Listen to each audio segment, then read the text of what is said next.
So before we get started, do you want to hear my my story of what happened to me after we were done recording last time? I think you may have already heard this, but I haven't told the podcast because this is the next time since we recorded last. That was a terrible sentence, but anyways. So next time since we recorded last. Yeah. So after we were done recording our last episode, as I mentioned, I was in the basement recording, which is where I am again. And I got done, I tore all the stuff down, grabbed my computer microphone, etc. I went to go back upstairs and got to the door at the top of the stairs, and the door was locked. And I was a little concerned because it was like 10:45 or 11 o'clock at night or something. And I was like, I don't think anyone's going to be awake. And I only have one person's phone number who lives in my house because I had forgotten to get the other two people's phone numbers when I first moved in. So the other problem with the door is that it's not like a lock on the handle, which I could have just undone. It's like a little slide latch thing on the other side of the door from where I was. So I was like, I might end up stuck down here until tomorrow morning. And so I called the person whose phone number I had, and she didn't answer. And so I was like making preparations for, where am I going to sleep? What's going to happen when I have to go to the bathroom? And then I was Snapchatting with you and Emily was like, is there a window? And the only window I saw was like this tiny little window, like up above where I'm sitting right now. But then I was looking around, and there's this giant blanket hanging on the wall. And I was like, I bet you there's a window over there.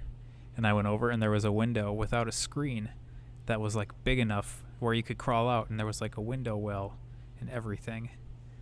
And so I went through this entire process of getting the window open, crawling out the window. Thankfully, I had my keys on me, so I was able to go to the front door, unlock, and then do like a little back through the house down to the window to close the window again. How exciting. It was exciting. It was exciting at the time. It was like I took video of it. It was like 10 minutes of raw video. There was one time Dad was dropping me off at the house, and I had to get something out of the house for him. And I left the door, like, partially closed, and I managed to lock myself out, and I had to break in through your bedroom window. Yep. Not the first time that had happened. Thankfully, it was unlocked most of the time. Yeah, because that was when I was staying in your room, because you weren't there. Indeed, I wasn't. But then you didn't have your rock mattress. Okay, my mattress wasn't the rock. It was just set on top of wood slats. So it was just mattress, no box spring, wood slats. Sleeping on top of the wood slats would have been more comfortable than sleeping on your mattress. I enjoyed my mattress. Because when I was in seminary, I also slept on a mattress that was on wood slats, and it was not as hard as your mattress was growing up. My mattress was fine. Made the transition to college a lot easier because everyone was like, oh, these college mattresses are so hard, they're so uncomfortable. I was like, this is like 2 times softer than my mattress back home. Yep. And now I have a nice mattress. I have a nice mattress. Anyways. So what are we doing today, brother?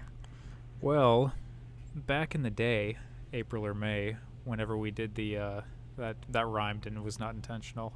And I was almost compelled to continue rhyming, but I won't. So back when we recorded our top 10 songs episode, my original idea was to do a top 10 movies episode. And then I texted you about it, and you were like, I don't think I have 10 movies that I could put on a movie list. And I was like, okay, we'll do songs then. So we did the songs episode, and then I texted you, and I was like, if I give you a couple of months, will you be able to come up with 10 movies? And I seem to remember you not being entirely positive that it would be possible, but you would try. So now here we are. I also, the day I texted you, I believe it was the day I texted you, I wrote down my own list for what it would have been that day, and that was May 21st. So now, 4 months later, almost to the day, you told me before we started recording you have 10 movies for your list. I finished my list this morning. My top 10 list that I wrote down in May changed by one movie since then. Yeah, I don't know why I had such a hard time with this. I didn't have this hard of a time with songs, but it was just thinking of movies. Like, what movies...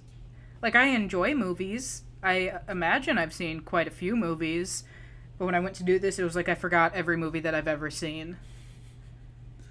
Yeah, and I will admit that after I wrote down these movies, I didn't try too hard to change the list or think through things. So I still, after I looked at it again today, and that's when one of the movies changed, but I still think this is the list I will stand by, at least until, as I continue to see more movies, things change. Yeah, I think I'm satisfied with my list. I can justify it to myself.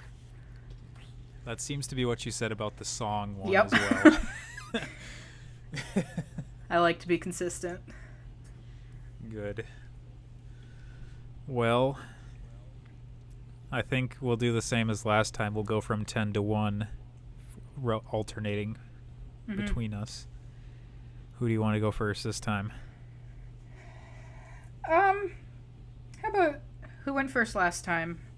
I went first last time. Okay, I'll go first this time. So, All right. 10th. This I don't think you're going to know this movie. It's called Dancer in the Dark. So, backstory. Last school year, I think, I took a class called Intro to World Film. And all of the classes were in different languages, except for this one. This one movie was in English, set in the U.S., and it followed someone who had come here as an immigrant or a refugee and was going blind. And it was this weird sort of like half musical, half not musical movie. I had a friend in the class, and we were talking about the movie once, and she was like, it was like a fever dream. Like, I wasn't sure if it was like what I was experiencing. And the whole movie, I was like, this is such a stupid movie. What's happening? I don't understand. And then I sobbed at the end. And I don't think I would ever sit down and watch it again, but just in that moment, it had such a big impact on my feelings. And I've thought about it a lot. So that's why I put it at 10, because I don't think, like I said, I don't think I would ever choose to watch it again, but it was a very powerful movie. Interesting. That sounds like the type of movie I would go see. I've seen, since the AMC's reopened, I've seen 5 movies. So like in the last 2 or 3 weeks. Yeah, I don't even know if you can watch this on any streaming platforms. We got it like through the campus library. Interesting. You didn't watch it in class. What did you do in class? Oh, it was an online class. So our professor said, watch these 10 movies, take a quiz, and do a discussion board by the end of the semester. Have a nice semester. And we never heard from him again. I had no classes like that. That was the only one. Wow. I got an A. I can imagine. Wow. I wish. I think Bethel had one film class of any kind. At least one that I knew of that I didn't take. Anywho, on to my number 10.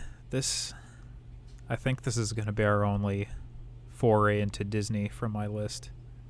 So I'm going to talk about a couple other movies at the same time. But number 10 on my list, I have Monsters, Inc. Solid choice. Yeah. I think of Disney movies, Disney Pixar movies, like most like the animated stuff, because Disney like owns half of Hollywood now. But I think Monsters, Inc. has stood the test of time as my top, which in the same breath I will say that sharing somewhat in that distinction of top Disney movie for me is The Muppets Christmas Carol. because I love that movie a lot. May talk about it later. Back to Monsters, Inc. Monsters, Inc.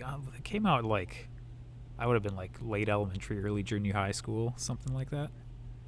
Like early 2000s. I think it was the first animated Oscar winner. Like the first time they had an animated category for the Oscars. It was the winner. But for a long time, I was able to do the entire movie from memory. And I remember one time, the job I had after my freshman year of college, I had like 20 minutes until lunch, and I had nothing to do.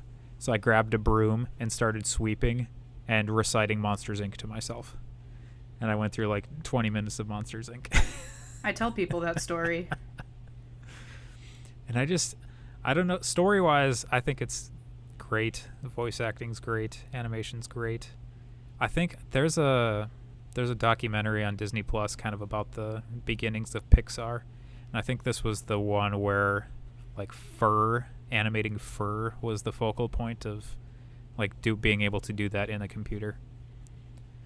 And so Pixar like has continued to be groundbreaking on those things. But Monsters, Inc. was one of those where like I watched it so many times that it's like embedded inside of me. The other Disney movie of those that I wrote down here is Finding Nemo. When we got Finding Nemo on DVD, I watched it every day, 21 days in a row. Erik. That was in 9th grade. I remember that. Because I was sick. Like, when we got the DVD, I was sick for a portion of that time. So I just, like, watched it every day. But yeah, number 10, Monsters, Inc. Yeah, so my number 9, it was the only thing I could think of, and we can have an argument about how documentaries fit into film. It's a documentary. I don't know if you've seen it. It's called Blackfish. It's on Netflix, and it talks about the exploitation of killer whales at SeaWorld. Yeah, it's been on my watch list for literally years. Yeah, I've seen it at least twice. Very eye-opening to the way we treat animals in captivity and how we exploit them for profit and twist stories to make it seem like we're treating them well when they are not being treated well. Yeah. Also, a very powerful film. Yeah. I think on the documentary front, from my end, I'm not going to argue about having documentaries on your list. I don't have any on mine, but I'm not going to argue about it. Whether it's film or not, that's for movie critics to decide or something, I guess. Because, like, have you seen Free Solo? Or you're at least aware of that movie documentary? I think I'm aware of it. I have not seen it. Yeah, so that was one of my top 5 movies from that year when it came out. Which I guess technically I watched it the year after, but that was a very compelling documentary. Yeah, there was, soon after I watched a different documentary about killer whales, and it detailed the story of this whale who, like, went back and forth between this town and Alaska, and the locals, like, loved him. And then I was like, oh, Emily, you should watch one of these. And then we watched Blackfish, and she was like, when does the whale meet the town? Because we watched the wrong one.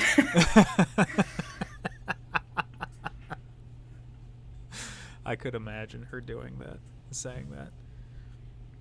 Did you show her Star Trek 4 after that? Is that a reference to something? That's the same. Oh, the whales. Star Trek. Oh, I should have put that on my list. The best Star Trek. None of the Star Trek movies made it on my list either. Yeah. The battle for Star Trek supremacy is between 2 and 4. 4 is clearly the best one. Save the whales. And they put the camera on the street and just... Do you know where the lab is? I probably lean towards 2, but 4 is right up there. So good. Anyways. Yeah. Number 9 for me moving forward.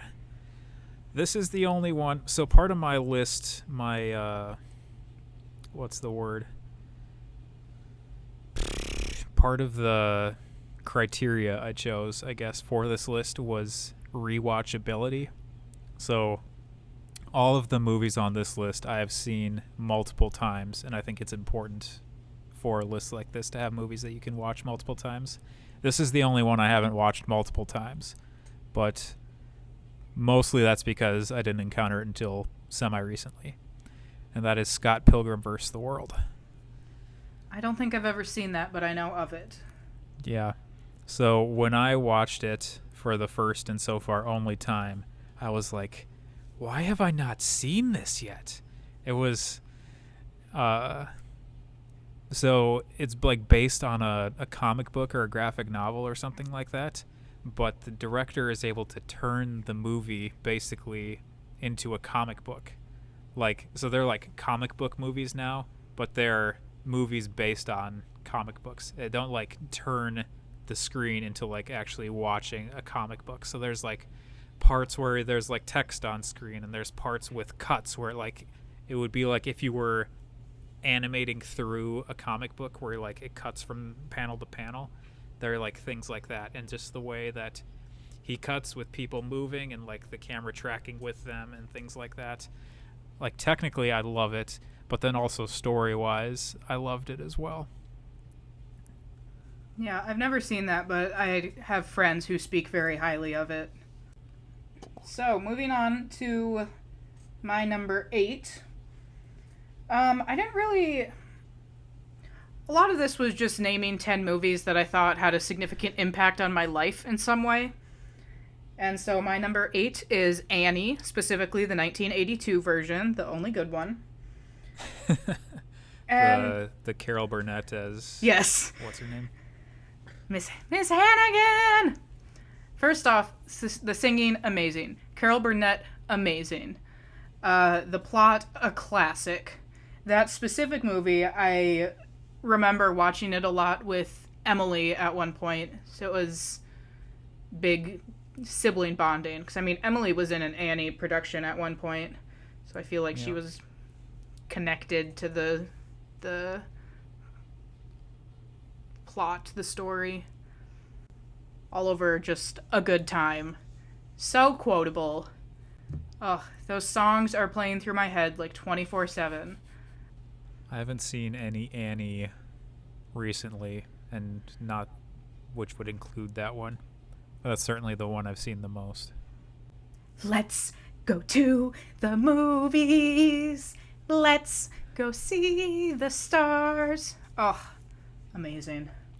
There was one time I said something quoting the Annie production that Emily was in to Emily, and she was like, "How do you remember that?"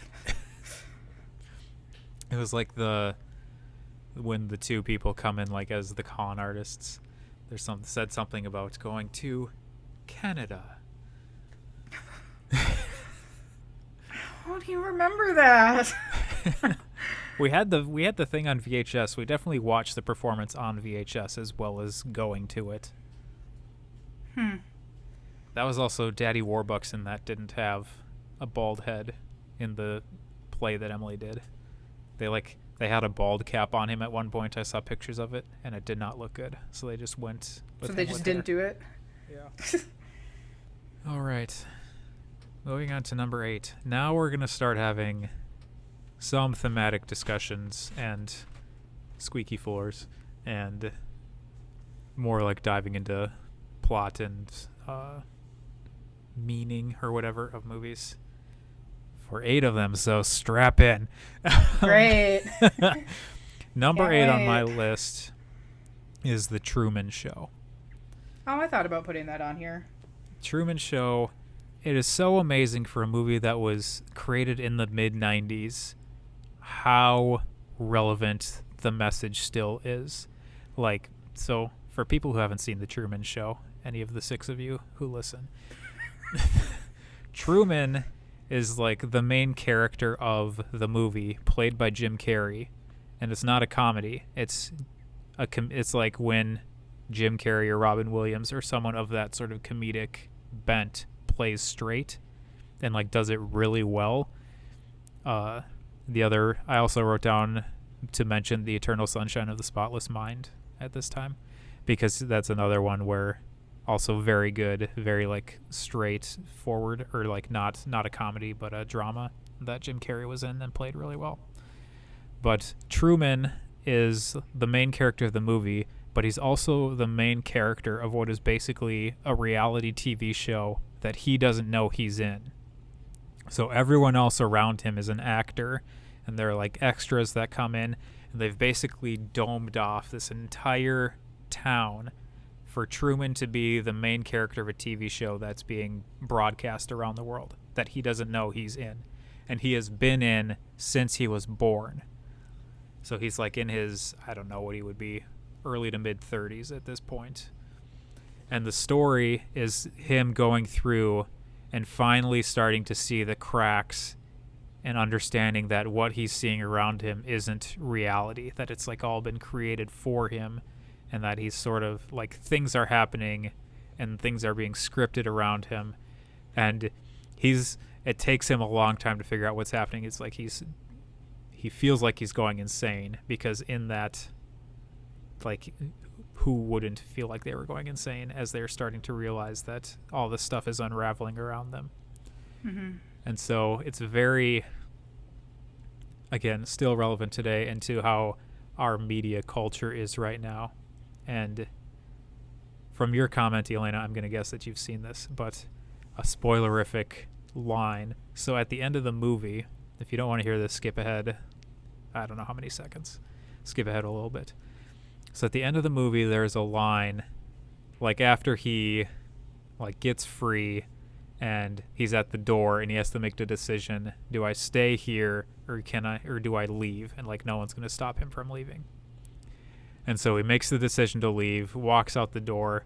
There's like, as you're watching the movie, all the people, like there are a bunch of different people watching the TV show, and everyone like is cheering, and like they flash through all these different people, and it's like this big moment. And then after everything cools down, they go to this security shack where there are two security guards somewhere just watching this TV show on their shift.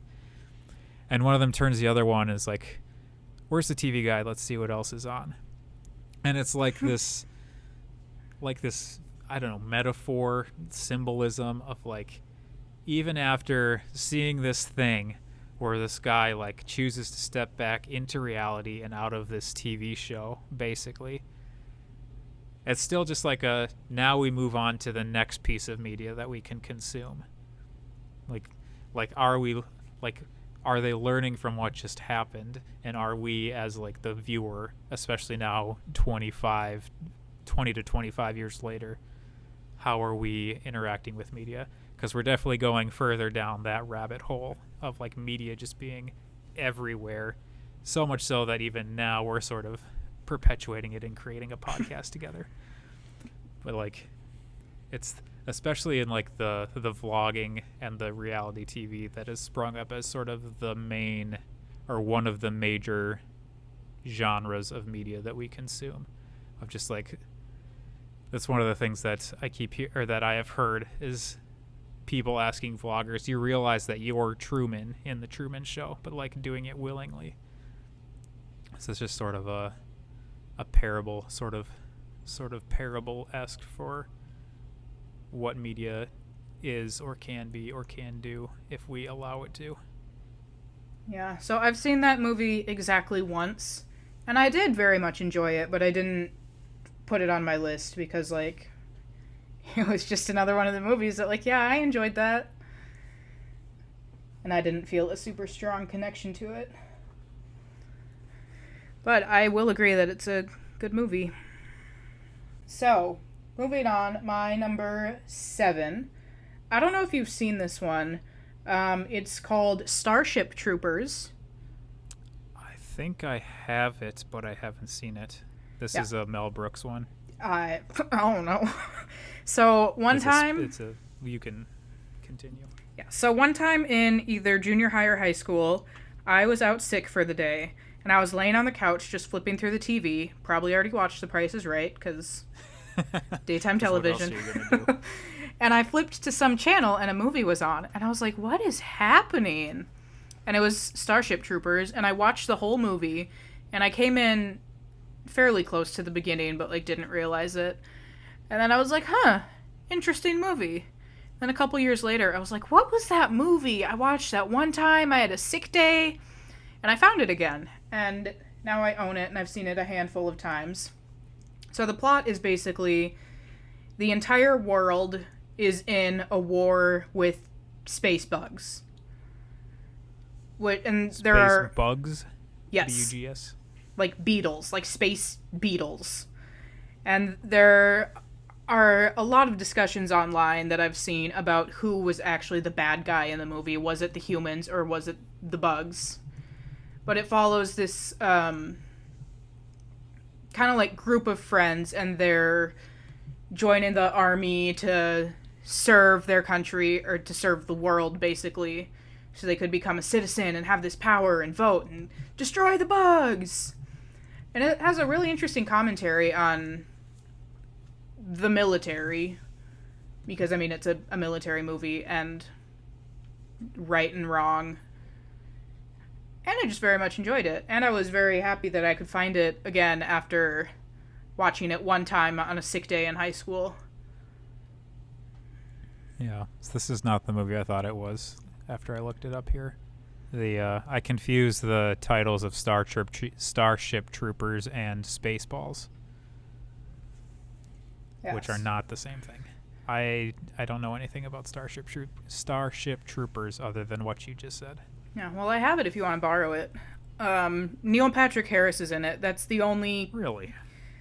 That's the only actor who I can, like, put the name to the face. I don't know if anyone else... I mean, they're probably famous people. I'm just bad at remembering which famous person is which.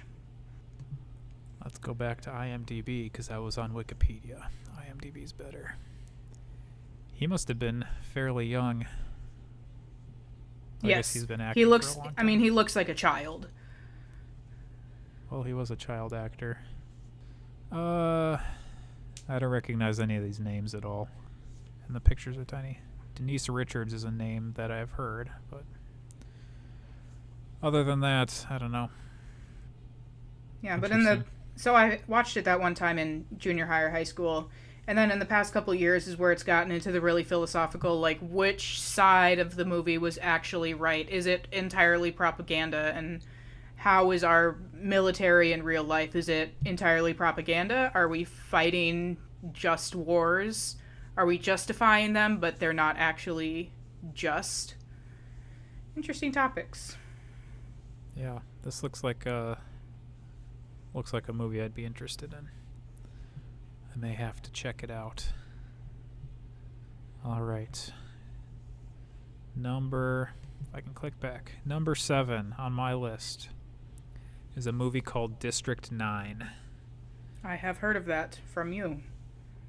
District 9, for a period of time, was my favorite movie, at least for a little while. So I feel like every time I think about this movie, I know that it originally wasn't supposed to be what it was, that the funding was for something else. And I think it was supposed to be a Halo movie, like the video game series Halo. I think they were supposed to turn it into a movie, and that's where this budget came from. And then that fell through, and they basically told the guy to make just a movie. So District 9 is a sci-fi movie set in South Africa. There's a ship of aliens that like comes to Earth and just sort of settles hovering over, I think it's Johannesburg. That's not just that's one of the few cities in Africa I know, or South Africa. I think it's over Johannesburg. And the story follows a guy who is like a police inspector type person, sort of a lower level police detective type person. And after the ship came, they realized that all of the aliens who were on the ship were like sick, like sort of stricken with illness and whatever else, so they put them into sort of camps, and it developed into like this poverty zone, crime zone, all this stuff. Very much supposed to be echoing what happened in South Africa and what is currently happening in South Africa with the the township system, the way that during apartheid the country was divided up. And so it's a social commentary basically on that. And what happens is in the movie is that this guy goes to the township and he's like going around doing this police thing. And this part of the movie is that like it's almost documentary based, where they're like following as things are happening. And then he comes across this piece of technology and gets sprayed in the face with what just looks like oil or something. But what it ends up doing is that he ends up turning into one of these aliens. And so like as the movie is continuing, they're like another piece of this is that alien technology can only be operated by the aliens. Like there's like a bio piece of it where humans can't operate the technology, and the biggest piece of that is that means that their more powerful, more advanced weaponry can't be used by humans. And so the human police force tries to basically take this guy who is turning from a human into an alien captive so that they could use him to operate the weaponry. And then he like escapes back, finds the person or the alien guy who had this piece of technology, and it turns out that it's meant to help the ship go back to where it was from so that they can get help just like for their society from the planet that they came from. But the thing that I always connected from the movie was with the parallel between what has happened and what is happening in South Africa and what the story was. Yeah, I've never seen that, but I've definitely heard you talk about it before. Or I at least knew that you had seen it. Yeah, very good. I enjoy it a lot. On a totally different kind of theme of movies, my sixth movie, I know you've heard of this one, is Titanic. I didn't really have a reason for this. It was re-released 20 or 25 years after its original release, like re-released into theaters, just as like a, hey, everyone, watch Titanic again. And I went to go see it with Dad. I was like, wow, this is like such a solid movie. It got me into a very weird hole about learning about Titanic and what actually happened and what caused everything. I watched several documentaries. I enjoyed the movie. I thought it was enjoyable. It was something that I remember seeing with Dad in theaters. So it was like fun bonding time. Got some good music. I mean, it's very long. It's not something that I can just choose to watch anytime I feel like it. You have to be... It's like 3 hours. Yeah, that's one of the few things I know about it. I haven't watched it yet. I don't know whether I own it or not. I own a whole lot of movies that I haven't seen yet. Sort of like me with books. Yeah, I very much enjoyed it, and I also enjoyed how it got me into researching the topic more. So if anyone ever wants to know about the sea conditions that the Titanic was in, I know more than I probably need to. More than just it was cold and there were icebergs. Yeah. It was because I watched a documentary about like why specifically it sank, and it was that like the conditions were just so that the iceberg wasn't actually visible until it was like right there. The Titanic also probably would not have sank if they had not tried to turn away from the iceberg. Interesting.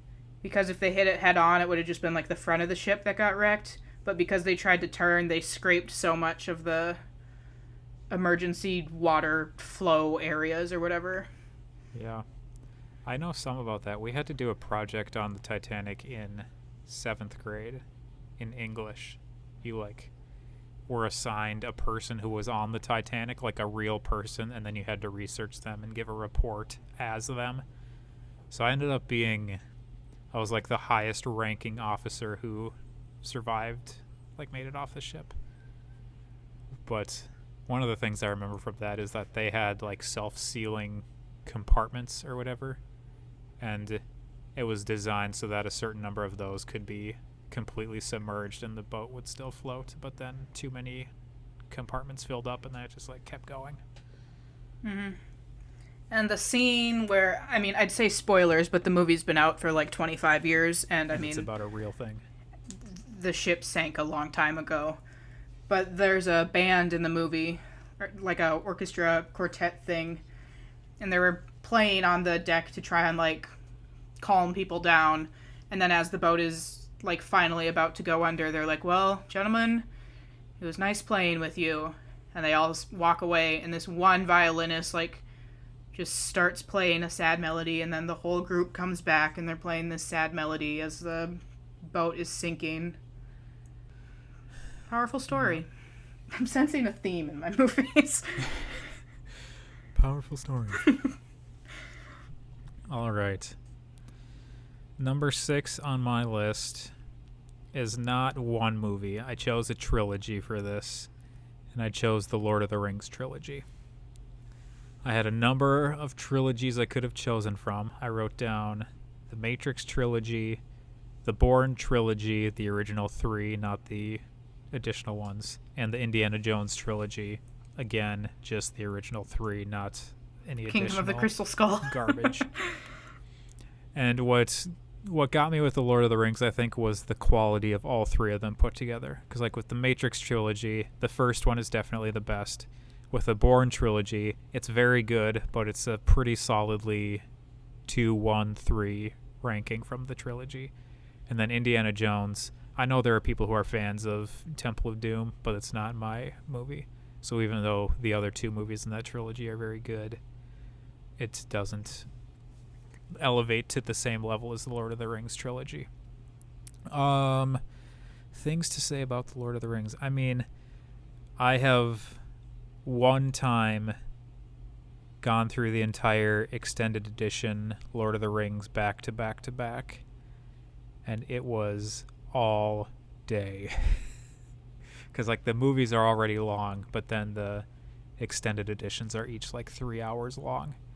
But it's just such a good, it's so well made.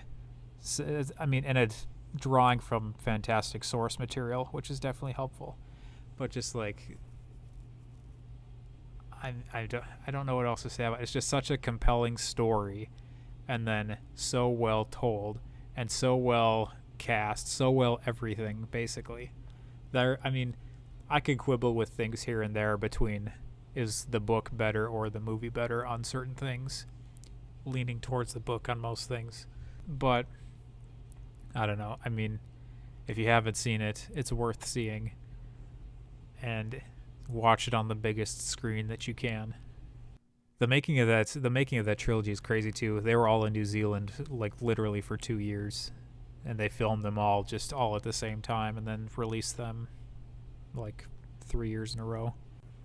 I watched that whole trilogy my senior year in history class, because we had 2 weeks before the end of the school year and no new material to go over.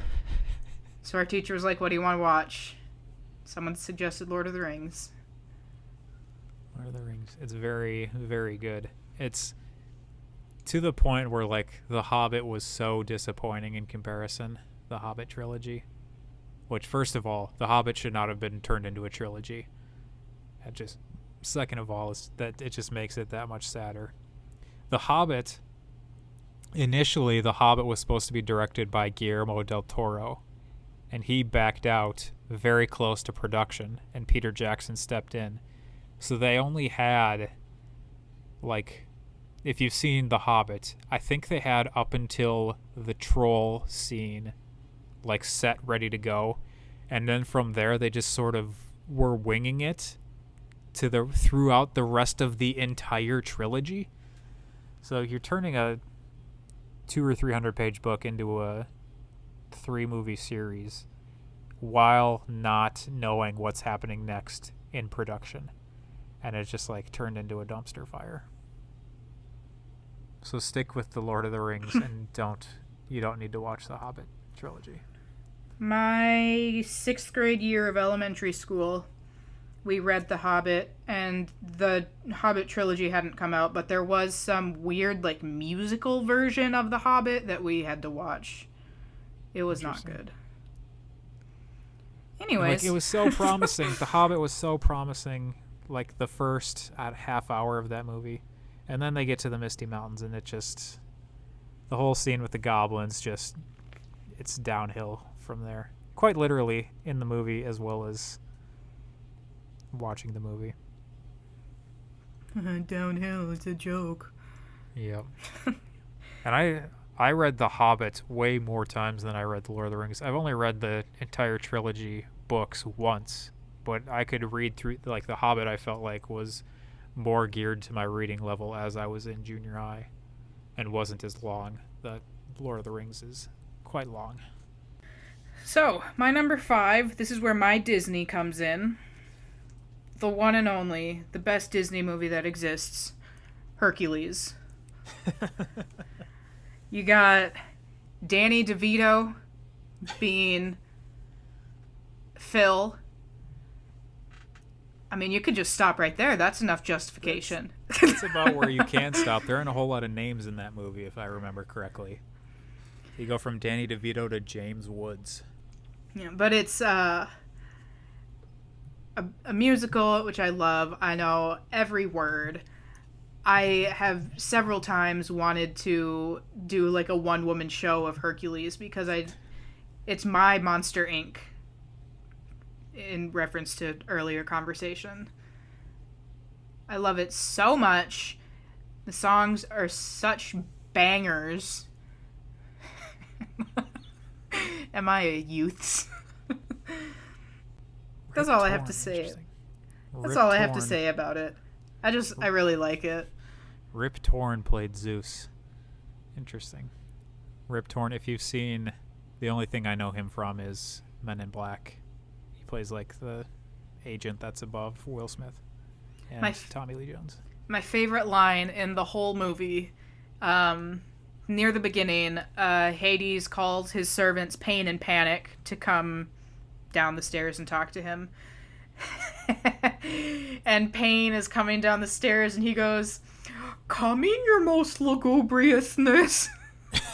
It's my favorite line. So, as I think about this movie, the most interaction I had with anything from this movie, I think would have been... Oh, what movie was it? But back... VHS tapes. So back when VHS tapes were a thing, they would have previews for movies before the actual movie you were watching. So, like, on DVDs, you can either just skip them or they're there, but it's not, like, sort of featured. On a VHS tape, you just have to rewind through it, and you're seeing it the entire time if you rewind through it. Or you just watch the trailers. Whatever. There was one of the movies we had, and it might have been the Toy Story VHS we had the trailer for Hercules on it. So I knew the entire trailer of that movie well before I ever actually saw the movie. Yeah, it's one of my forms of comfort media. So there was one time where I didn't feel great, and I watched it just like 4 times in a row, just because, like, why not? Oh my goodness. And you're talking to me about watching Finding Nemo every day. You hate to change. That's from Monsters, Inc. Yes, I'm aware. Well, our listeners might not be being considerate. All right. We are on number 5, correct? Yes. My number 5 is a movie called Spotlight. Have you heard of Spotlight? No. So Spotlight is the movie about the Boston Globe reporters who wrote the story about the Catholic priests' misconduct, like, at all, with the Catholic priest scandal. And the story would have come out in... The story in the newspaper would have come out in either 2001 or 2002, and that's a part of the movie. But The movie itself won the Oscar in 2015, and it's not my favorite from that year, as we will get to, but it's very, very close. Like, it's very hard to choose against this movie. I love it so much. It's like a real life story told very well through film. And so, like, the story itself I find very compelling, but the other piece of it is that it's like a 4-person news team, basically, a journalism team, I guess, whose purpose at the newspaper is to devote like months into researching a thing, and then has like a pages long story in the paper of all of this research, all of this thing.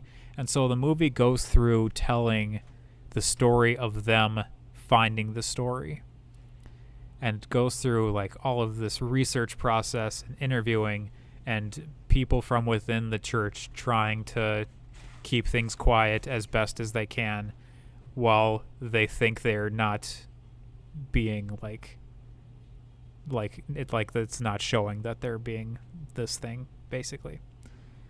But there's so many like twists and turns. There's one scene in the movie where like one of the guys, he's at home going through this list of where all of these different reassigned priests have been like moved to, and he comes to this line of text, and basically he's just like, no way, and leaves his house.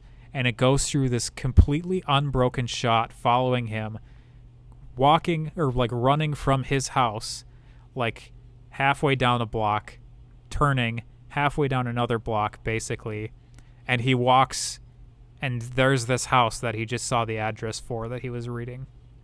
So like just realizing how pervasive this is, and like how like everywhere this is, and how in Boston, which from the movie I would guess, and from real life I would guess, is a very Catholic town, like how big of an issue this was, and how sort of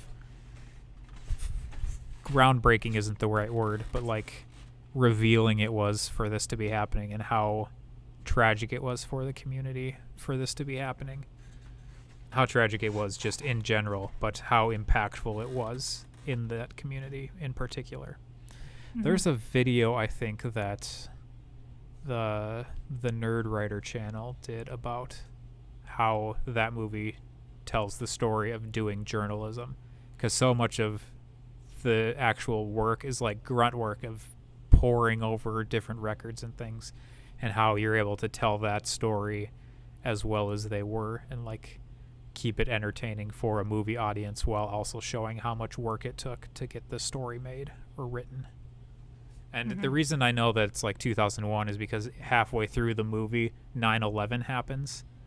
And so there are parts of like people that they've been interviewing feeling like they're not being paid attention to anymore, like weeks after 9/11 happened, because there's still so much that needs to be told about what was happening with the 9/11 stuff. So that's why like I'm sort of aware of the time period that it's telling the story from. Yeah, I've never heard of that. It sounds like it'd be incredibly depressing. I think it's on Netflix. It used to be on Netflix. I'm finding that movies that used to be on Netflix aren't on Netflix anymore, which again we'll get to moving forward. But it at least used to be on Netflix. Well, speaking of movie that used to be on Netflix, my number 4. I don't imagine you would have seen this. It is a queer period drama called Carol. I haven't, but I am aware of it. Yeah, so it follows the story of a middle-aged woman played by Cate Blanchett, named Carol.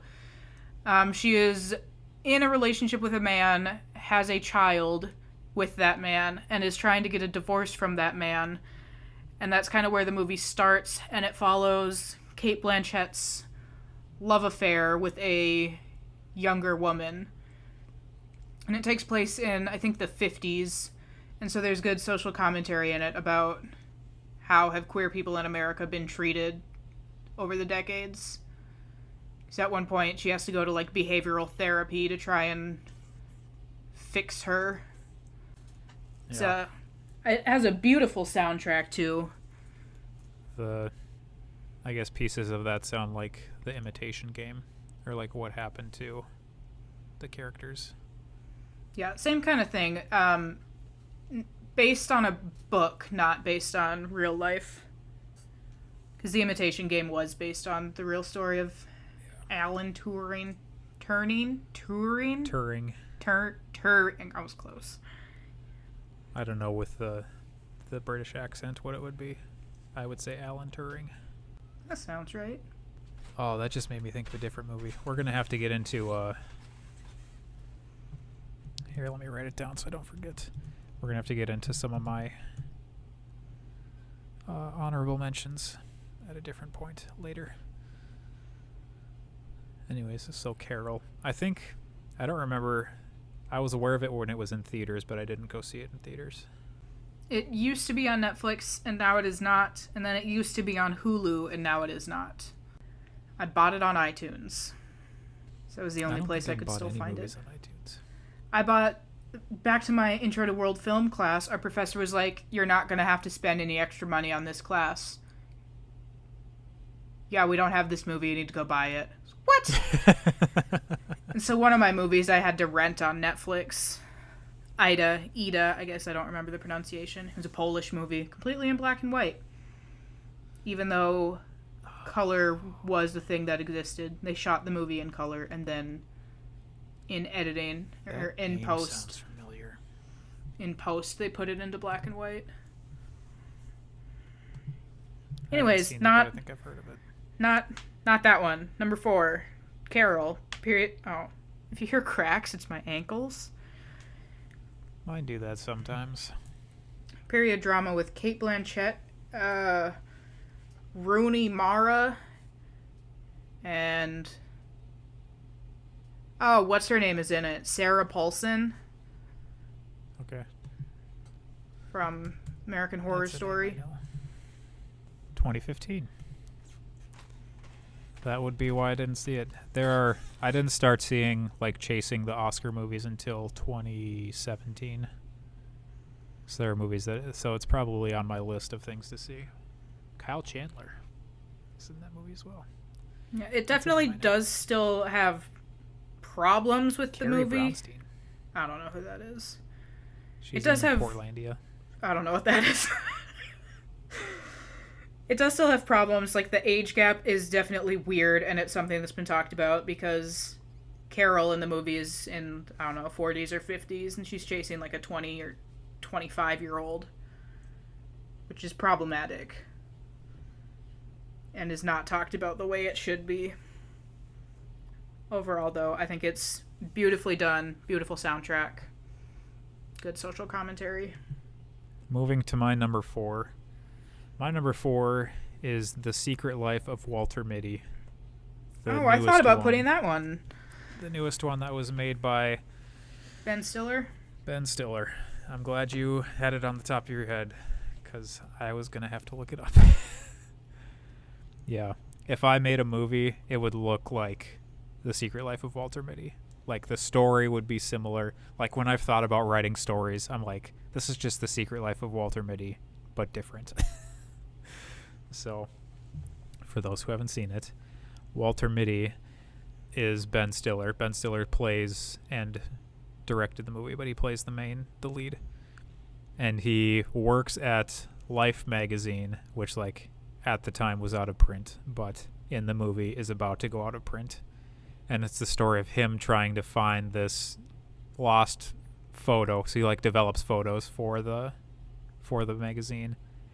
And there's a still that this very important photographer sent that's supposed to be used for the final cover, but then it's lost and Walter Mitty can't find it. So it's a story of Walter Mitty sort of getting outside of himself. The other thing is that I identify very strongly with Walter Mitty as a character, just the sort of unsure of himself, at times zoning out to daydream, and then the daydreams in the movie become you really see them filmed out or in the movie or whatever. And then he sort of gets outside of himself to take some risks to actually chase this photographer around the world to try and be hey, I can't find this frame. Where is it? And so, like, the whole thing of him getting outside of himself, actually taking risks, going around the world. Plus, there are just, like, some great moments in the movie. There's the first thing that comes to mind is he flies to either Greenland or I think he flies to Greenland first and ends up in Iceland. But you see, he gets on a plane in New York, and there's like him sitting next to this one guy on this plane to Greenland. And you just think it's like a close-up shot of these two, and like there's the entire plane behind them or whatever. But then they get to Greenland, and it's just the two of them that walk out of the airport and they like shake hands and leave. And like they were the only two on the plane, this giant 747, and they had to sit right next to each other. And then he walks up to the booth to rent a car. He's like, "What kind of cars do you have?" "Oh, we have a blue one and a red one." So moments like that make me laugh. But it's a very heartwarming. Some of Ben Stiller's movies that he's directed are like fairly out there and very like heavy, like his style of comedy. But Walter Mitty is much more like toned back, like not a true comedy but comedic, not a true drama but dramatic, like very well put together. A movie that's similar to that I have written on here is Stranger Than Fiction. Is one of my I've seen that. One of my I brought you flowers. honorable mentions. And it's just like bags of flour. FLOUR, flour. And that's like Will Ferrell for a very long time. That was like his one semi-dramatic movie. This year he did another one, but oh man, there are so many good movies that have come out recently. But yeah, Secret Life of Walter Mitty. If I made a movie, it would look like that.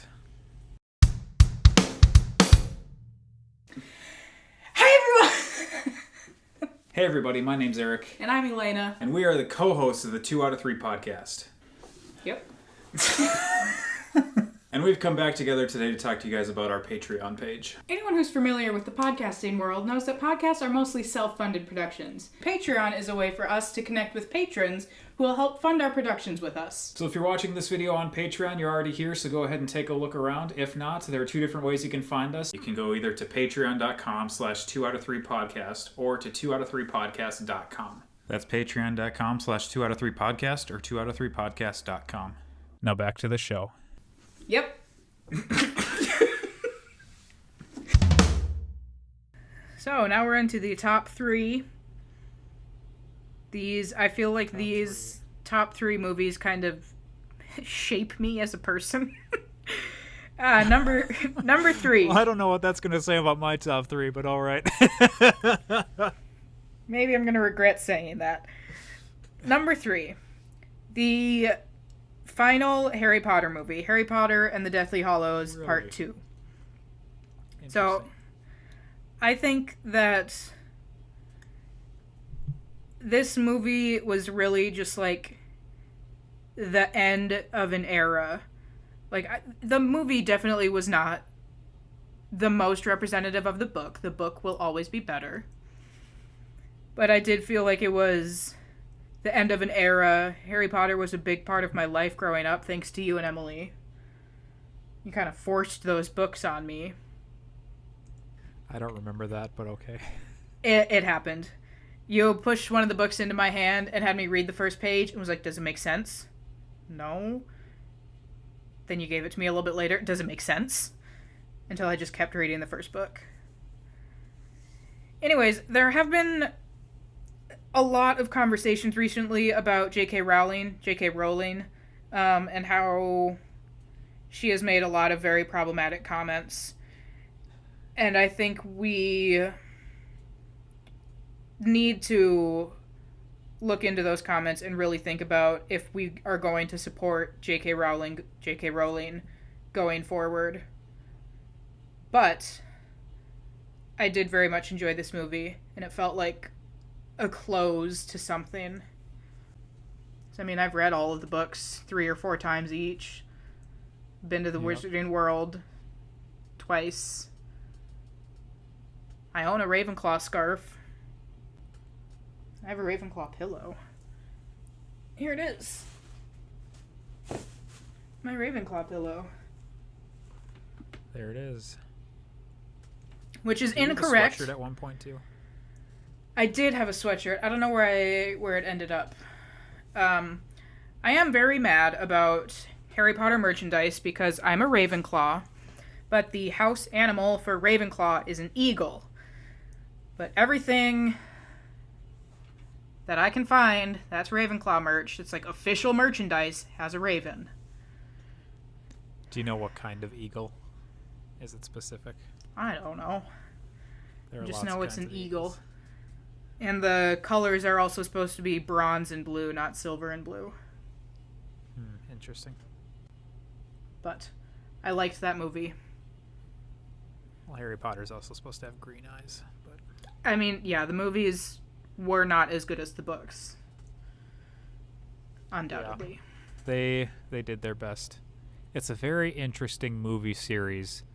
One, because it's so long, like 8 movies or whatever, but stylistically they changed too. Because like the first 2 were directed by Chris Columbus and were made to be much more like younger kid friendly. And then when Alfonso Cuarón came in to do the third one, they got darker fast. And I appreciate both styles, but I definitely liked when it got darker. Because I guess you could also say that as Harry started getting older and started having more things revealed, things got a lot darker, which I think book-wise and movie-wise sort of, I won't say culminates because that's not the right word, but is very well represented in the 4th book/movie with the, spoiler alert, with the death of Cedric Diggory. Like that's where stuff gets real or whatever. Like it's not a kid's book anymore. Yeah, that's like the first time I think when someone central to the story actually dies. If I remember correctly. Someone else can fact check me on that. We're in the middle of recording. I'm not going to look it up. And then, so like the first 2 were directed by a person, 3 and 4 were directed by 2 different people, and then 5 through 8 were all directed by the same person, who maybe also did the Fantastic Beasts movies. I believe so. You also got actor who plays Dumbledore dying after 3. 2. Dying after 2, getting a new Dumbledore. Yeah. Which is also really interesting because I think the Dumbledores, the actors who played Dumbledore suited the Dumbledore they portrayed. So like in the little, like a little lighter, happier, go lucky first 2 movies, that actor played Dumbledore very well. And then when it got darker and it was Michael Gambon, or however you say his name, Gambon, whatever, then he played Dumbledore very well for who Dumbledore was supposed to be then. And I don't know if either of the actors would have played the other one's Dumbledore as well, if that makes sense. So like the guy who played the first 2 played it the way it should have been played for those movies. Then the next Dumbledore played it the way it should have been played for the next ones. And I think it would have been weird to have either version of Dumbledore switched. So now that we've spent 20 minutes talking about Harry Potter. I've gone on tangents on, well, not tangents. I've taken my time explaining some of these other movies. So what is your number 3? Speaking of movies being representative of the book, this is one of 2 movies where I like the movie better than I like the book. And this movie is The Martian. More specifically, I like the extended cut. It's like 10 minutes longer than the original. I have them, like, I bought the DVD and it came with both of them. But Speaking of that in particular, it was interesting to see what was cut from the extended version, like to the theatrical version, because it is things that aren't necessarily critical to the story, but they do expand on the story pretty well. And then seeing like the scenes that were completely cut from both versions, it's like I understand why those scenes were completely cut. Anyways, if you want to see how to make a movie from a book really well, watch The Martian. So The Martian is, they go, like there's a crew of NASA astronauts who are on Mars. A storm comes through. They have to abort the mission. One of the guys gets left behind. And then the entire movie is trying to save Matt Damon from Mars, basically. But so Ridley Scott is the director, and he is sort of a big knocker in the sci-fi genre. And what he did was he took all these, so basically the entire story is told from logs. Like Mark Watney is the character, and he's dictating or writing logs while he is in or on Mars. And so what Ridley Scott does is he uses sort of what we talked about before with the vlog genre. He like uses that to his advantage, and he just puts GoPros up all over. They call it the hab where they're staying. So he puts GoPros up all over the hab and like in a bunch of different equipment, because if they were actually doing this mission, they would have all these cameras recording everything that's happening so that they know what's going on and they can go back through and continue science on whatever they've been doing. They can monitor how the mission is going, or in the aftermath, they can monitor how the mission went, because there's a time gap, which is my one quibble about the movie, is how long it takes to communicate between Earth and Mars. Anyways, the book, there's going to be some spoilerific-y type stuff, but not super bad. I'll say when it gets super bad. The book starts with Mark Watney on the planet, already left behind. And then further into the book, there's a flashback to what happened leading up to the ship leaving and him getting left behind. The movie starts with everyone on the planet and then goes through him getting left behind. And like from a storytelling perspective, it I think is so, like, it was a perfect choice to move that from a flashback to the start of the movie, so that as you're watching it, you understand what happened as the movie is going, instead of needing to infer or try to guess at what happened and then seeing it a little later in the movie. Other technical stuff from the movie that I like better than the book. There are some things that they cut out, like things that happen in the book that they cut out, that in terms of telling the story through visual media and having a shorter time frame with which to tell the story, they cut out like the perfect things. Because like, so Mark Watney has to go from where he is to a different ship that is already there waiting for the next crew that would be there 2 years later. And a bunch of different things happen along the way on that journey that they just cut out, because there have already been like all these different issues that have happened. Like, we don't need to continue having issues happen to tell the story. Like, we understand that his life is in peril. There don't need to be more things as the story is being told for us to understand that. And then have you seen this movie? Yes. Okay. Then you already know. A more spoilery part of the movie. If you want to skip ahead, skip ahead.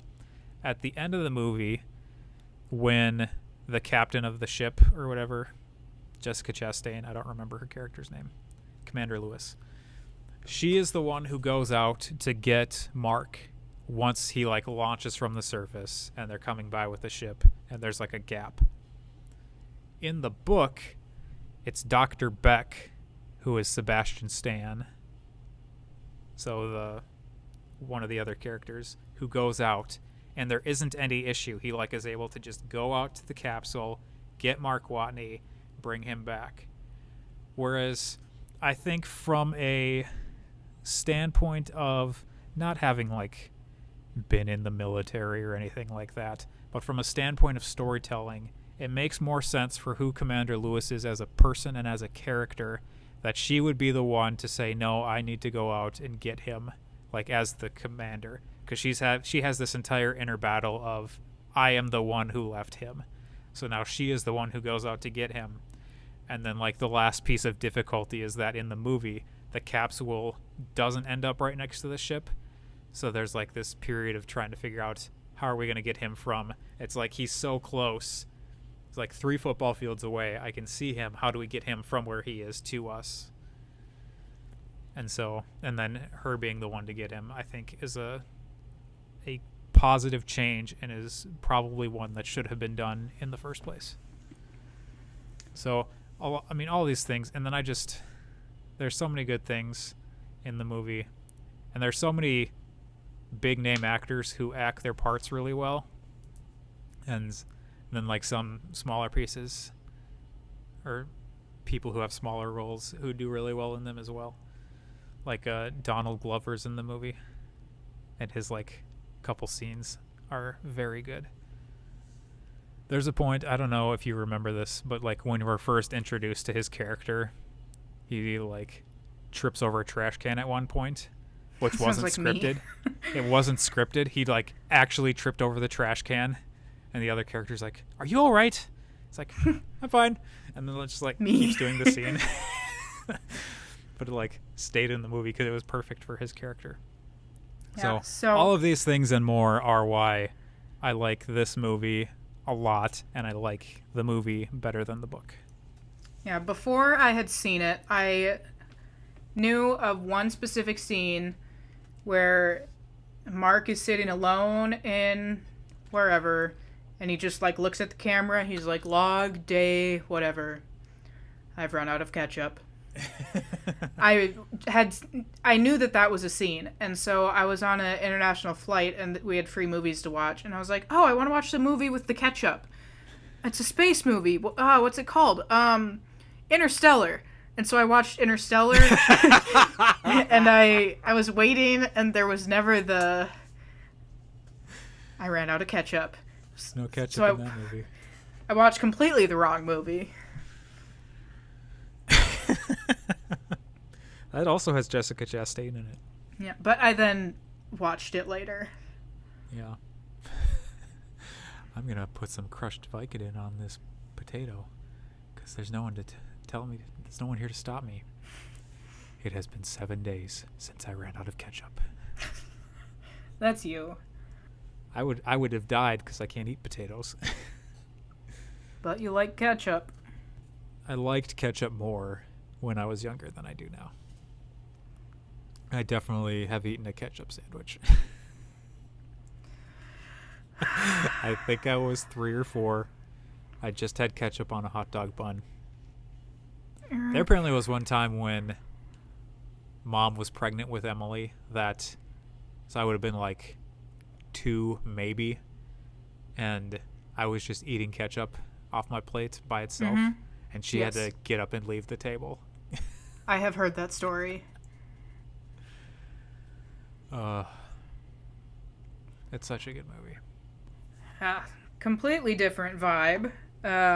Number 2 for me, I feel like this is undisputedly one of the fan favorite movies of all time. Spirited Away. Interesting. Studio Ghibli movie. You like that movie. a whole lot more than I do. I like it, but you definitely liked it a lot more growing up. Yeah, it was something that I remember. I don't know how we got into it. I don't remember that story, but it was something that Dad and I would watch together a lot. And now it is not the easiest movie to find, because Studio Ghibli doesn't have a lot of movies on streaming platforms. But I think it's a very good movie, very high quality. I think a lot of people will understand when I say that I enjoy that movie. Near the kind of spoiler, near the end when they go to Zeniba's house, I think that's like my favorite scene, when they're in the house with this kind old lady. but she's still like a witch or whatever. I very much enjoyed that scene. I think the soundtrack, much like Carol, is perfection. I think it's animated beautifully, very much in the Studio Ghibli style. Yeah. I would, at one point, like to get a tattoo of the little soot balls. I think they're just so good. Very good movie. That's funny. And there's, the very relatable scene where Chihiro is trying to walk down the stairs that don't have a railing. And so she's like sitting on her butt, kind of scooting down the stairs. And then one of the steps breaks. And so she sprints down the stairs screaming and then smacks into a wall. Very relatable. I don't know why we ended up finding that movie, but I would guess in part that it's because we hosted Japanese exchange students, one of whom was named Chihiro. But I don't know how we found the movie. I don't know either, but it was very much growing up like a me and dad thing, not a family thing.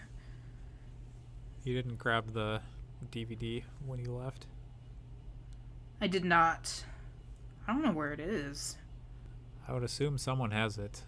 It doesn't seem like a movie that would have been dumped. I don't have it. Maybe Mom I don't know. does. Mom might have it. I was almost going to say I should go upstairs and see if Dad has it, but I remembered I don't live in that house anymore. I wouldn't be surprised if Dad had it, but I also wouldn't be surprised if he had bought it later. And the original copy is still somewhere. But I am not the one who has it. I guess you'll have to ask. Yeah, but that would be my number 2. Yeah.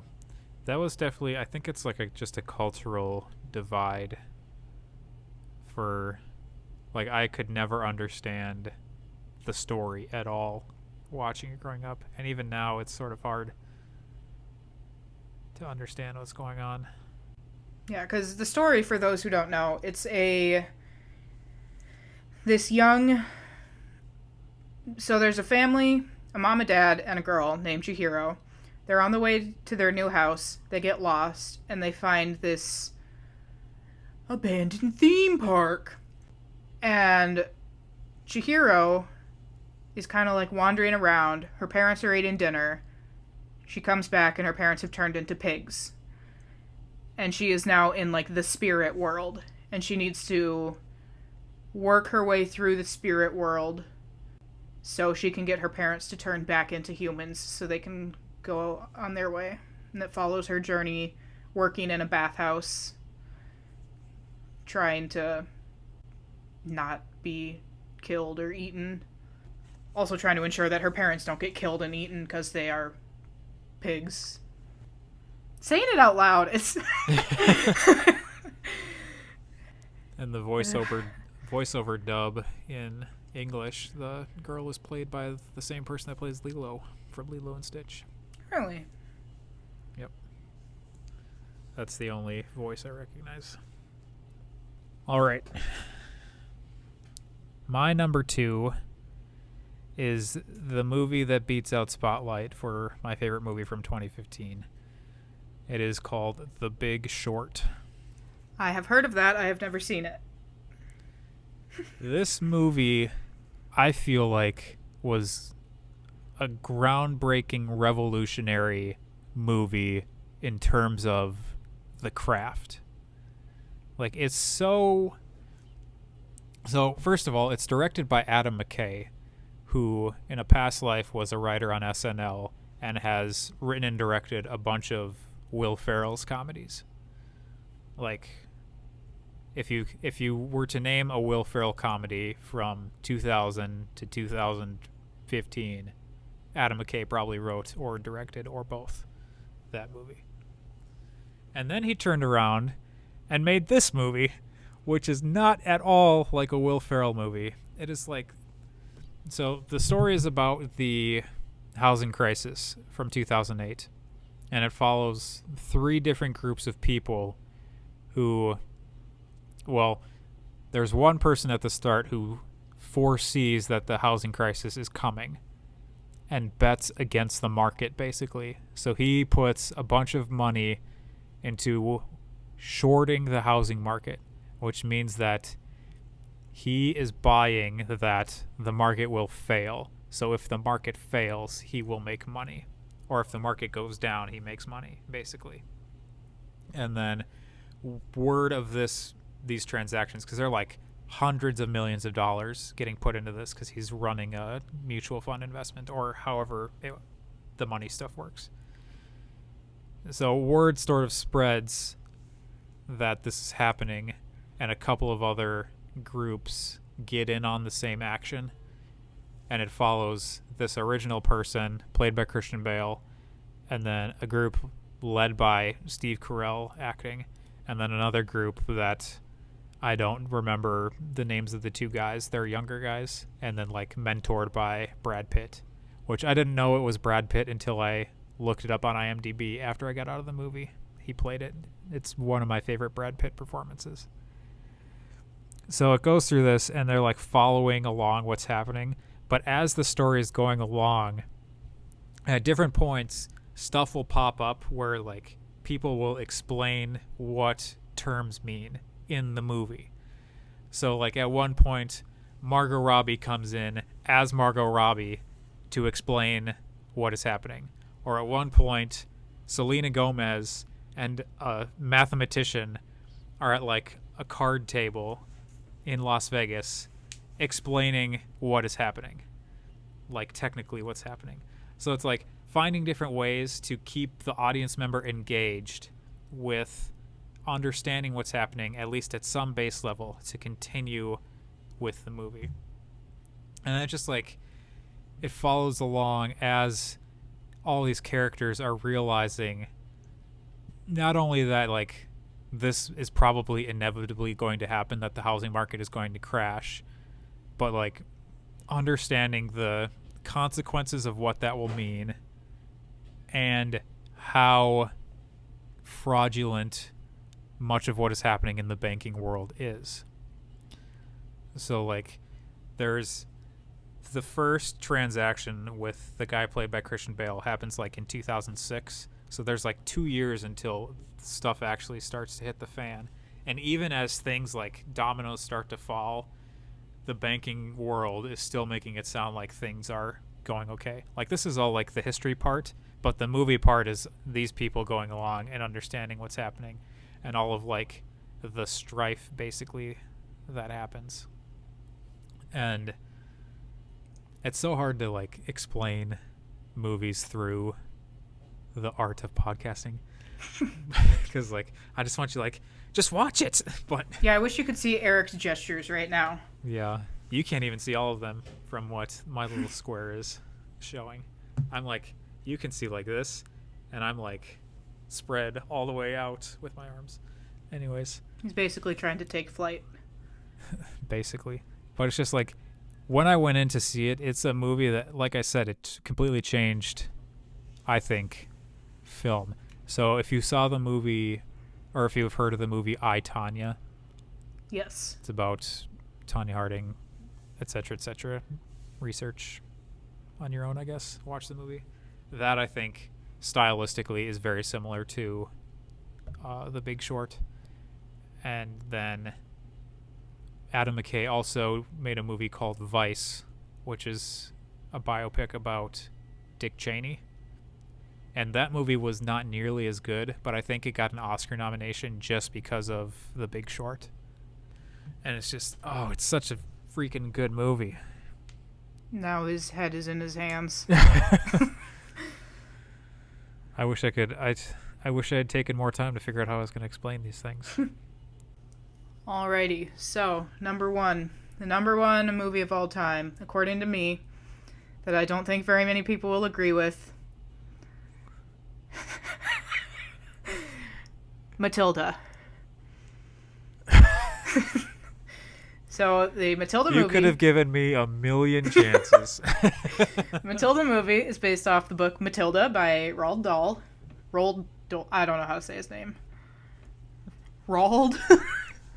Rolled. Anyways, Roald Dahl. Whatever it is. Follows a young girl, 6.5 years old, who is brilliant, has amazing untapped potential, lives in a family that doesn't really appreciate her, didn't really want her in the first place. And so she's finding ways to harness her genius, and it comes out in like supernatural abilities, so she can like move things around with her mind. So the story is her living her life at this horrible school that she, like, the mistress, is that the right term? I think that's the term I would use. The headmistress, horrible human being, but none of the children's parents believe that she's awful. So the school is being run into the ground, but Matilda's class has this wonderful teacher, and so it's Matilda's story harnessing her genius into these telekinetic powers while fostering getting this like kind of parental relationship with her teacher while her actual parents don't like her. It's a very good movie. Based on the book. You must really like Danny DeVito. It's Danny DeVito as a villain, which I don't think you normally see, because Danny DeVito is the dad who didn't want her. Yeah. With his actual wife playing his wife. I didn't know that. Yep, I do believe those two are married. So, as you were talking about it, I realized that I will quote this movie to myself sometimes.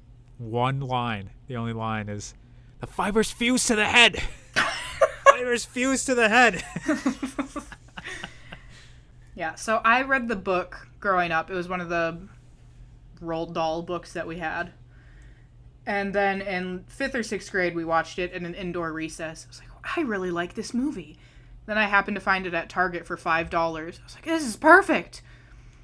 Moving in my freshman year of college, sophomore year of college, moving into my apartment, couldn't find my Matilda movie. So upset because we had the case, but the actual disc wasn't in it. Mom bought me a new copy, and then I found the disc. So now I have 2 copies of the movie. Nice. But I very much liked the story of a brilliant young girl who essentially makes a better life for herself despite the way her family treats her. All right. To our final numbered movie we go. My number 1 movie is another one that won't be on the top of a lot of other people's lists. And it is V for Vendetta. I have seen that. Great. We will discuss that portion further later. V for Vendetta. So, if you have not seen V for Vendetta, the November 5th is like an important date in the movie. Things happen on November 5th. The first time I saw this movie was November 5th, 2009. The reason I remember that is because that is like the end of my career in physics. Was that same day. Me. Because I was invited to go watch this movie, and I went to that instead of going to physics recitation, which, for those who don't know, was like a homework help session, basically. And so I went and watched this movie, and I watched it every November 5th, except for one, since 2009. It was 2 years ago. It was like November 11th or 12th or something. And I just had this wave of like, I missed the 5th. Pour over me. V for Vendetta. So like, I have other movies written down here of like movies you watch on certain days. So like Independence Day, you watch on the 4th of July. Monster House is my Halloween movie. For Good people movie. who haven't seen Monster House, it's wonderful. I think Monster House was ahead of its time. We had this conversation in our apartment the other day. Interesting. Yes, I look forward to watching it in a month and change. And then the day after, for tomorrow, I watched our last Polar Vortex we had 2 years ago. I watched it twice in 3 days. But anyways, V for Vendetta. Oh man. So this is the other movie I like the movie better than the book. It's a very weird graphic novel. And there are it's again, they change things around from the book to the movie so that I think it's told better in like as a movie than if they were to strictly follow along with what's happening in the book, and then the Wachowskis elevate the movie, I think. So there's how do I even explain this? There's this character named V. He just goes by V, and he wears a Guy Fawkes mask the entire movie.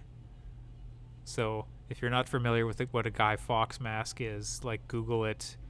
It's the same, like, what's the hacker group that uses the Guy Fawkes mask? Anonymous, yeah. So it's like their same, like, facial recognition, like, symbol. And he is, like, on this quest, basically. He is fulfilling a vendetta. Like, he's out for revenge against these different people who wronged him.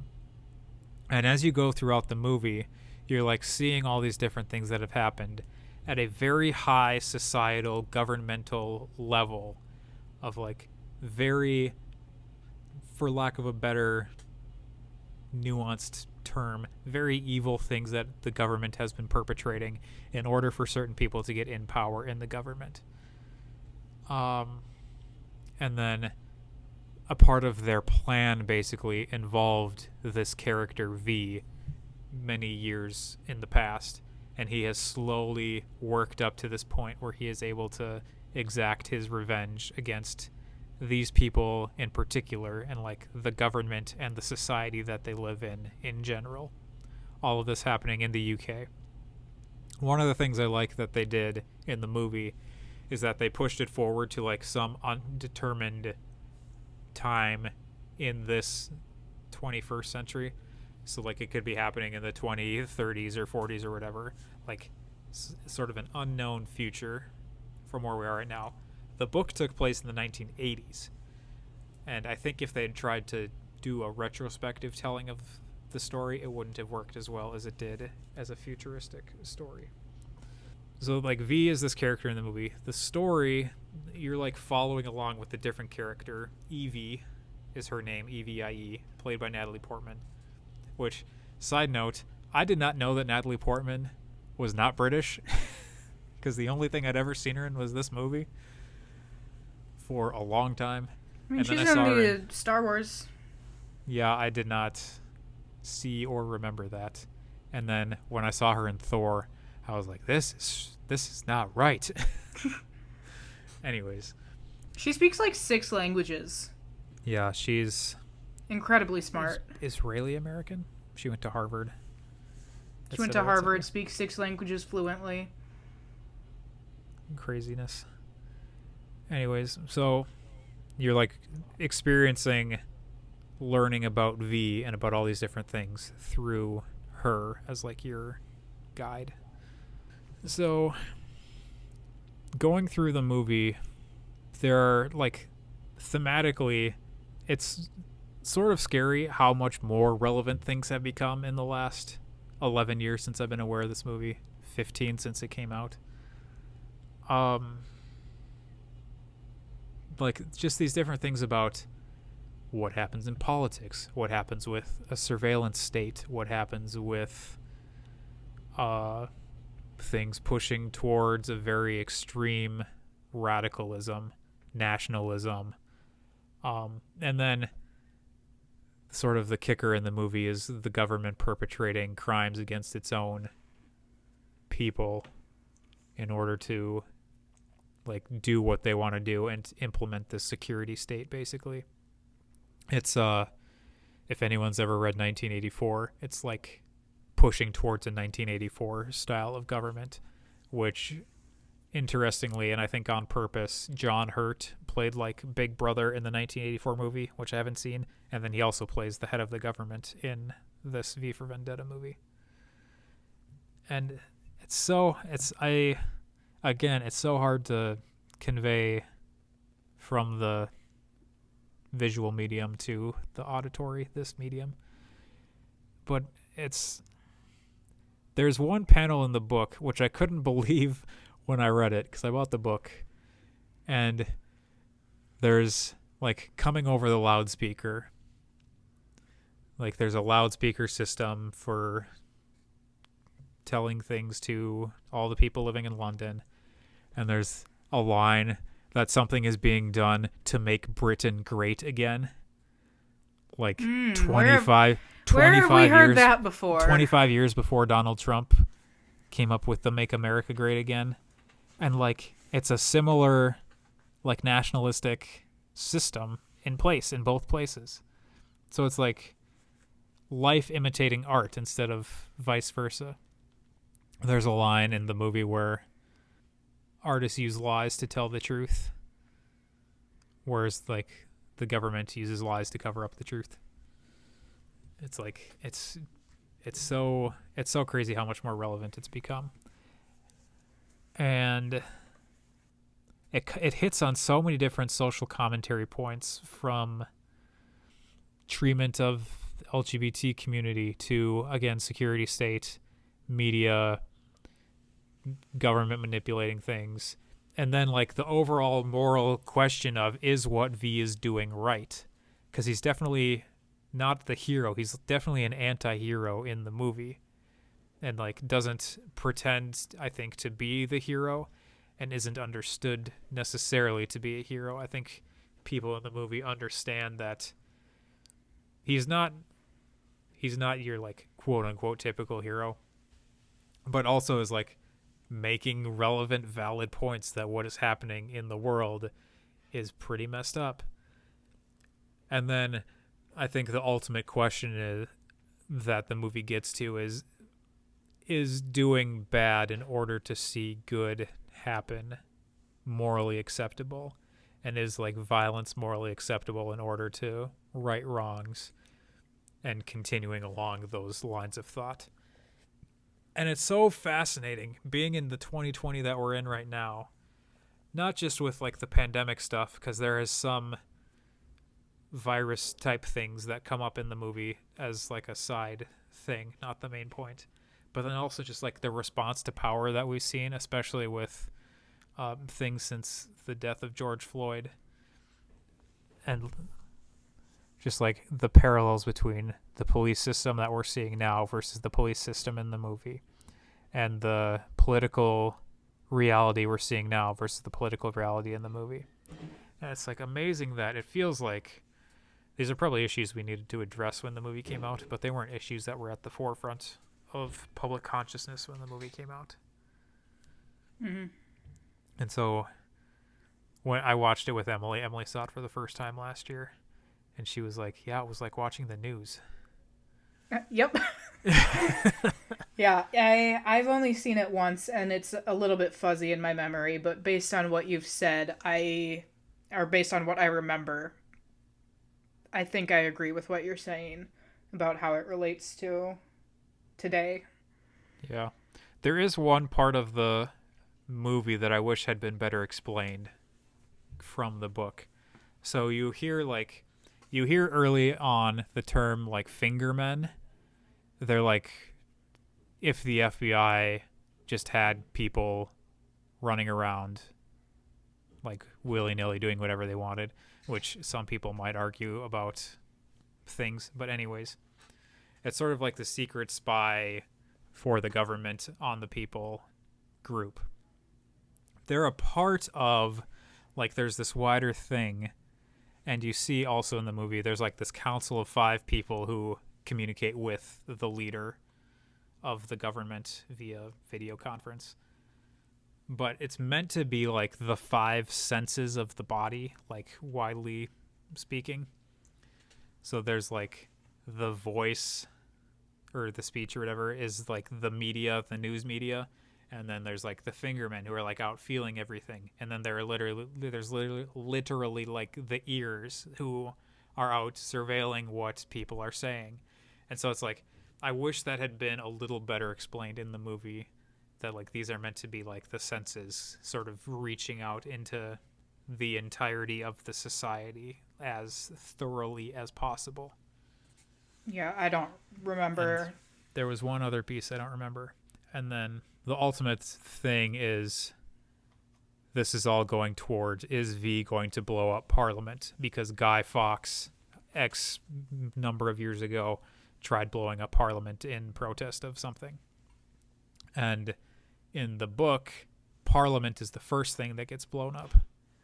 And it's like, it makes so much more sense for someone taking on the persona of Guy Fawkes to be questing toward blowing up Parliament, and like the people need to decide whether this is what's going to happen, than for him to be going towards blowing up a different building like he does in the book. If you hear any background sounds, it sounds like my roommates are playing with pots and pans. Oh. I also have had a washer and dryer going on the other side of the wall, so many side noises. So yeah, all of that, my lengthy explanations, that's my top 10 list. I know it took you until today to get your list together. Did you have honorable mentions? I think literally while we were recording this, I thought of an honorable mention being Phantom of the Opera. Because that's, if we're talking about rewatchability, it is a very hard movie to go back and rewatch because, much like Titanic, it's like 3 hours long. Yeah. I don't think... Okay, I can hear them now. I don't think I've ever... No, not I don't think. I know I have never seen that movie all the way through. Yeah, I've seen bits and pieces. I would very much rather listen to the soundtrack of that movie because you get most of the plot points. Yeah. It's kind of how I feel with Les Mis. Oh, I think I saw Les Mis once. I don't know if I could sit through it again. And then even then, I cherry pick the songs I listen to. Yeah. My list of honorable mentions could be so long. I enjoy movies a lot, and I have seen so many. So back when MoviePass was a thing, and you could pay $10 for this subscription service where you could go see a movie a week, not a movie a week, a movie a day. I went to very, very many movies. And then now that MoviePass isn't a thing anymore, AMC has their own version that they put out to battle MoviePass, which is the AMC Stubbs A-list. I have that now. And so that's why I am able to go to as many movies as I do. It's because I pay $20, $25 a month, and I go see a lot of movies. But with that, most of the movies that I would have seen have been much more recent. So there are a couple movies I put on, or didn't put on the list because of the not having seen them more than once. So I'm just like remembering whatever. So from a couple of years ago, the movie Blind Spotting was a movie that would have been on the list, as well as A Private War. Blind Spotting is a sort of an exploration of race and gentrification and police violence in Oakland. A Private War is a biopic about a journalist who was killed in Syria. Like, seemingly the journalists who were on the ground in Syria, like, this is during the current Syrian conflict. They felt like they were being targeted, and then she died in an attack. And they're, like, again, you need to see it to understand, I think.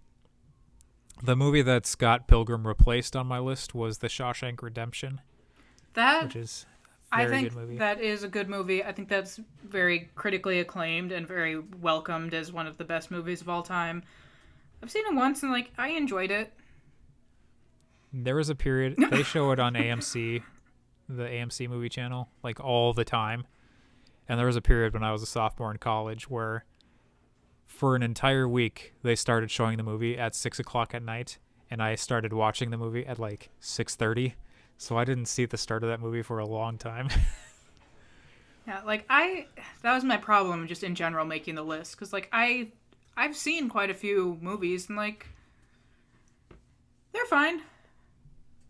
I enjoyed them. Like the Avatar movie, I enjoyed Avatar. I definitely wouldn't put it in my top 10. It's another James Cameron movie. It's your Titanic director. Mm-hmm. James Cameron spent more time, like, with Titanic in his little submarine researching than the actual, like, people on Titanic spent on Titanic. Fun fact. Other movies I have on this list, I already mentioned Stranger Than Fiction. West Side Story Pretty might good be movie. the oldest movie on this list. It's one of, if not my favorite, movie musicals. Very, just musically is spectacular, and then thematically is also very good. Other movies, Home Alone I have on this list. Good movie. I like a lot. Tommy Boy, sort of the similar vein, I guess. Princess Bride also. Good movie. Princess Bride is a very well Oh, told story. Princess Diaries. Love that movie. I rewatched it. It was not as good as I remembered, but still. It's so good. What are you talking about? The fan scene? This again is funnier if you're seeing it. And then further down the list, Apollo 13 I wrote down on here. That's another very rewatchable movie and very well told. Gladiator, another Ridley Scott movie. Ridley Scott has this thing where he like does sci-fi. So he directed the first Alien movie and sort of other movies in that series, and does other movies similar to that, as well as previously mentioned The Martian. And then he'll do like period piece type stuff from literally millennia ago. So he did Gladiator and Kingdom of Heaven and other movies of that sort of ilk, I guess. So he does like this very strange range. Further down the list, Ghostbusters. If there is like Good movie. a perfect comedy, that might be a perfect comedy. It's the Stay Puft Marshmallow Man. I said that recently. I don't remember why. It's so good. Rocky I have on this list. Rocky was very influential because Sylvester Stallone wrote the movie. And so there are movies that came after that where people wrote and then starred in it. Good Will Hunting is one that I know for sure, where they like leaned on Rocky as a precedent of people writing a movie and then acting in the movie. And then something you mentioned earlier made me write down Ex Machina, which is a very good, strange movie. There are like 4 people in that movie. But very... Oh, and then there's... Oh, man. There are so many good movies. What's the movie? What did I just think of? It's another...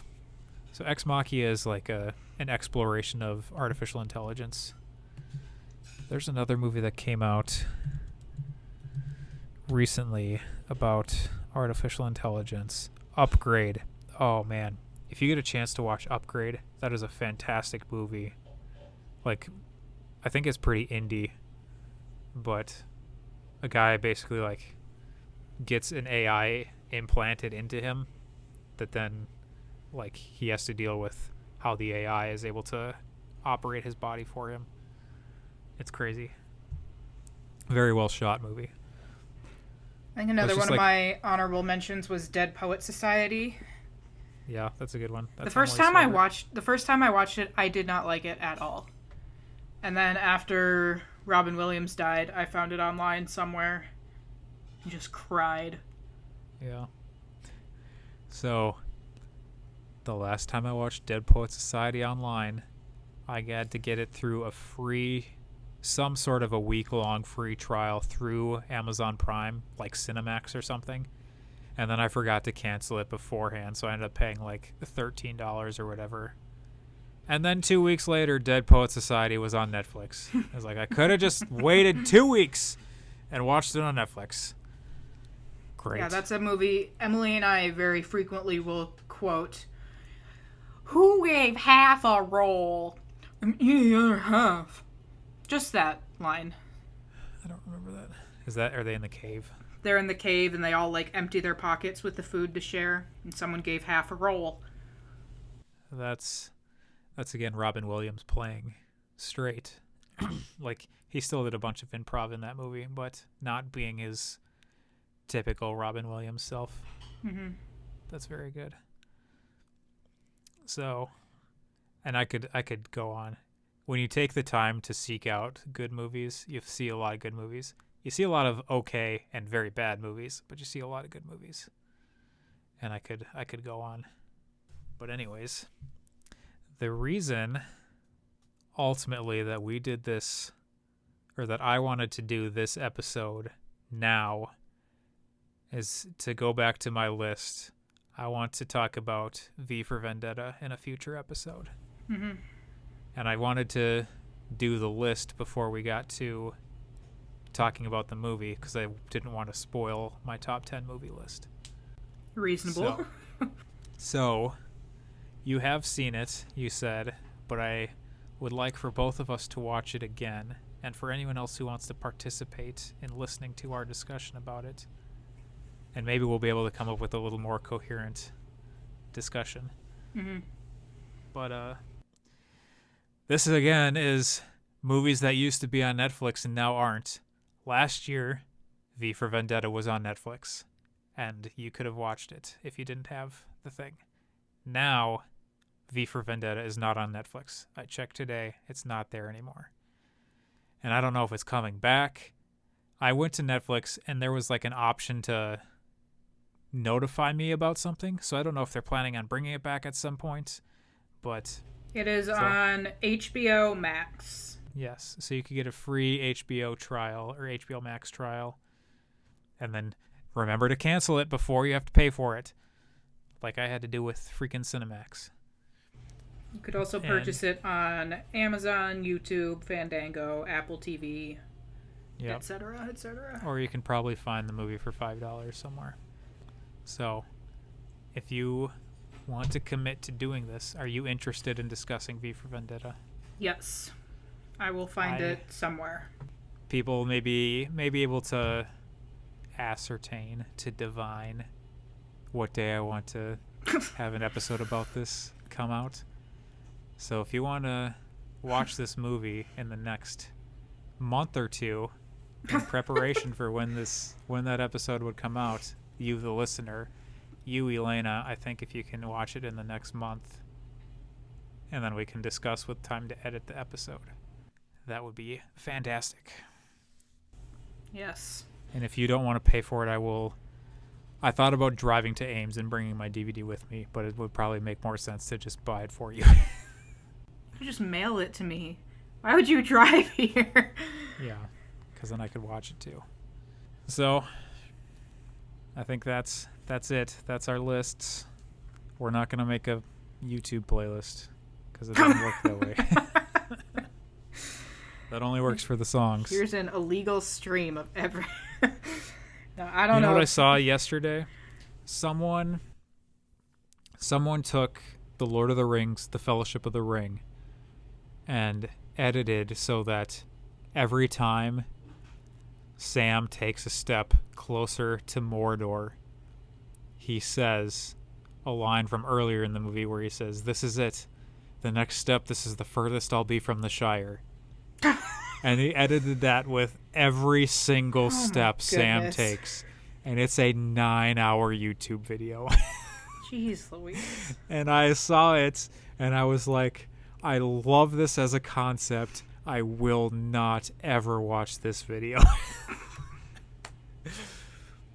Because even if you just use the theatrical version of that, it's an 1.5-hour movie.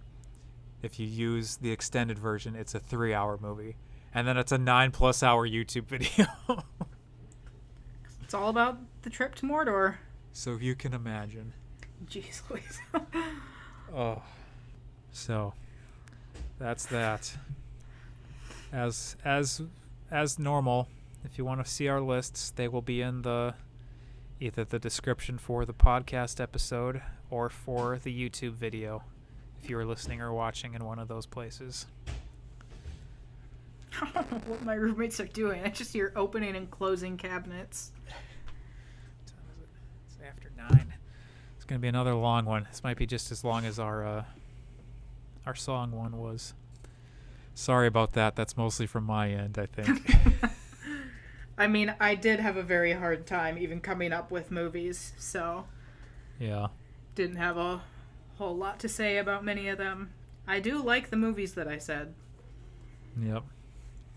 Since I feel compelled to mention the Vlogbrothers in every single episode of this, when they started their podcast, Dear Hank and John, there was one point where it was brought to their attention that people were tracking how long each of them spoke, like how much time each of them spoke per episode, and then like compiling the list.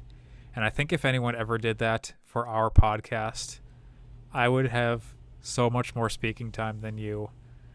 But like, I think quality wise, you have higher quality speaking time than me. I'm hilarious. You're definitely the best part of the podcast so far. Thank you. Maybe someday I'll get to your level. I'm just so funny. I have the best timing. Yeah, you get the last word in the podcast episode. I put up our last one earlier today. So people know when we're recording this.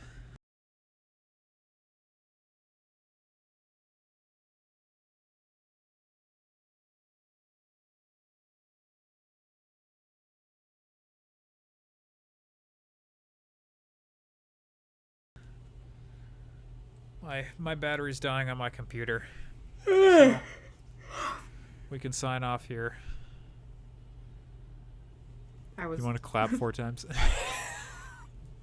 1, 2, 3, 4. Clap, clap, clap, clap.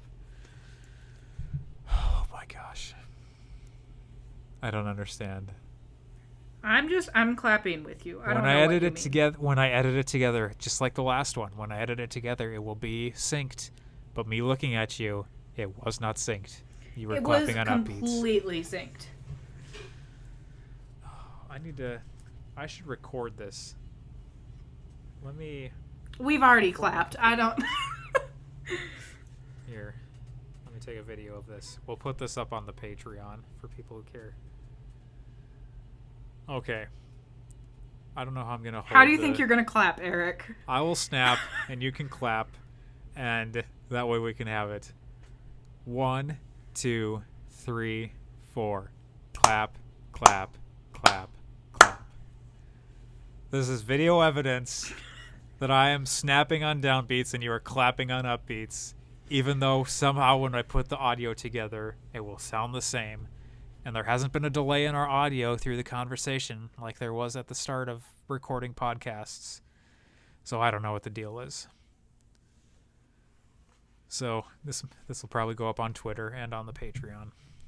Have fun. All right. Oh, I need to Thanks stand for up. potting. Oh, never say that again. Thanks for potting? Yeah. Okay. Thanks for having a thorough, in-depth discussion with me via podcast. You are welcome, brother. All right. Goodbye. Bye.